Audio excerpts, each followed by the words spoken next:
Hey guys, I'm going to give you the quick run through. I got a couple messages on how to design and make this gun, but I'm going to show you how this one was made. The only things that are different from the last video is that I got rid of the bipod and the tack rails on the bottom. They were coming loose. I'm just going to have to refit those. That's about it though. As for the gun, you can take any M14 body off of any airsoft gun or even a real M14 body. You could easily buy these on eBay for about $90 to $100 depending on how nice you want it. I custom fitted the cheek rest. I made that with a sheet of plastic, bent it, soldering it, threw a couple screws in the side. The butt plates, metal, flip up, showed you that before in the last video. To start, you're going to need a standard Tippmann A5. It can be any Tippmann A5, doesn't matter. And what you're going to need to do is make sure it is fully assembled, everything on the A5. What you're going to do is remove the top sight, unless you want to keep it there. You can remove the foregrip. Then you have an option. You could saw the bottom lip off and sand it down, which is the easiest option, or put a hole through here. And if you choose to ditch the design, you could still have your A5 in top condition where there's nothing wrong with it. But I chose to do that, so I just had a little bit extra work, and it doesn't look as nice, but you know, I decided to keep it. As for, I'm going to start up here and we're going to work the way down. What you're going to do is you might have to make some cuts and adjustments for the body. You have to make several cuts down here for the cyclone feeder and up on the top. That's about it. You're going to take your A5, you're going to remove all the lower pins. Pin here, and on the other sides. Opposite side of the pin. Opposite side of the pin's right there, my bad. And there's a pin down there. And what you're going to do is you're going to take off the foregrip. You're gonna have to here. You can buy another foregrip if you want, but you're gonna have to literally saw off the bottom of the foregrip. You're gonna make it like a semicircle, quarter of a circle. I'm sorry, but quarter circle of the foregrip, and place it in here so it actually fits inside the stock. And then don't try to overstress it. Don't try to fit it too hard, or you will crack the wood. I've had that happen to me. Place it in. You can go to Home Depot or Ace Hardware and pick up longer screws. These are screws. I decided to put screws in, that way they don't come out. If I choose to take them out, all I have to do is pop them out with a hammer. But you can also use nails or pins from other guns. And then what you're going to need to do is keep your M14 trigger, please, please, please, please. Otherwise this whole gun will never work. Your trigger, as I said before, is going to end up right there. Drill a hole in the side of the trigger, connect a piece of metal or wire.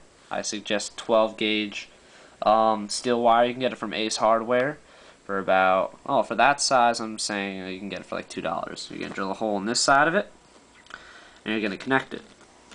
That trigger was just made out of a piece of sheet metal. Just clamped it down. As for the mag is the most difficult part of the gun. You're going to keep the mag up your M14 because you know it fits nice and snug in there. What you're going to need to do is, let me see, stick my foot in there, there we go. What you're going to need to do is take the mag on your M14. You're going to gut it out. Literally, you're going to saw, sand everything down, make sure it's nice and empty. I decided to get a rubber grip for mine, just so that nothing dented or broke on the inside. You're going to have to cut a hole in the bottom. I replaced a new nozzle, so this rubber is going to be in the way. I'm just going to have to cut this off, but for now, I guess I'll just keep it.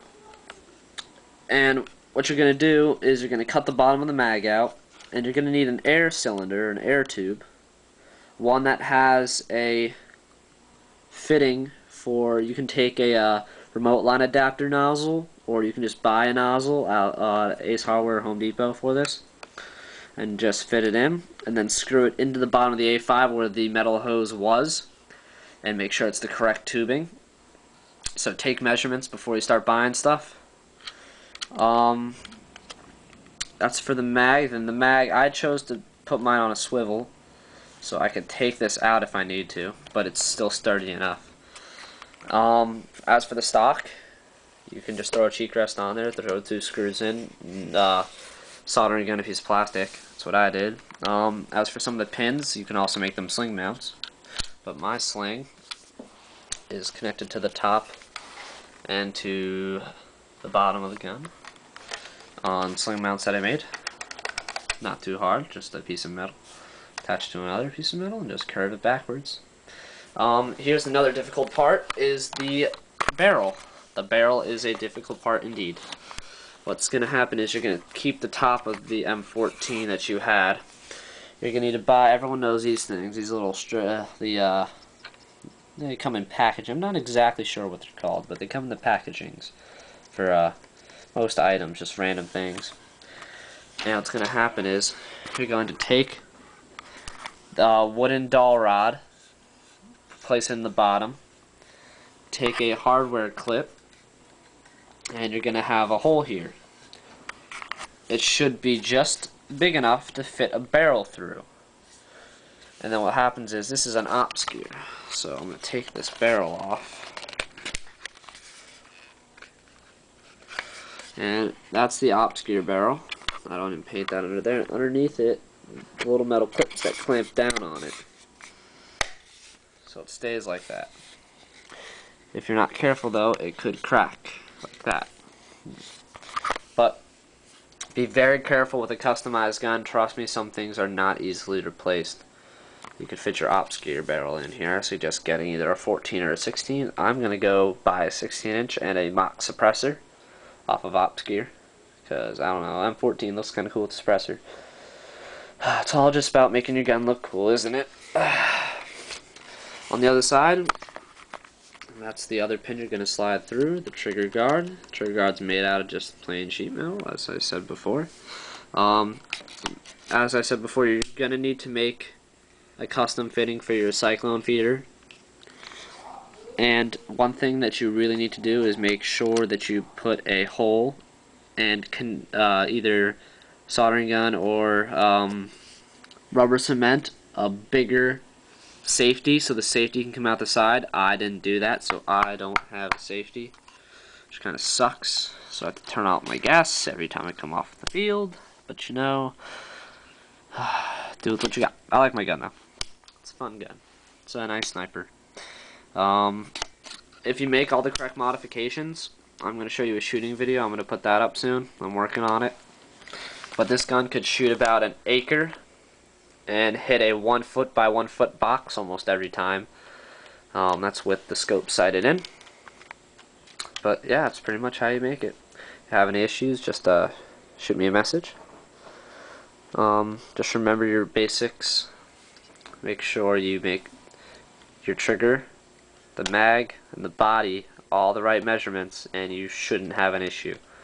And just use common sense. You don't have to do everything exactly how I say. Sometimes you just got to makeshift it, and that's always the best option. So, thanks for watching.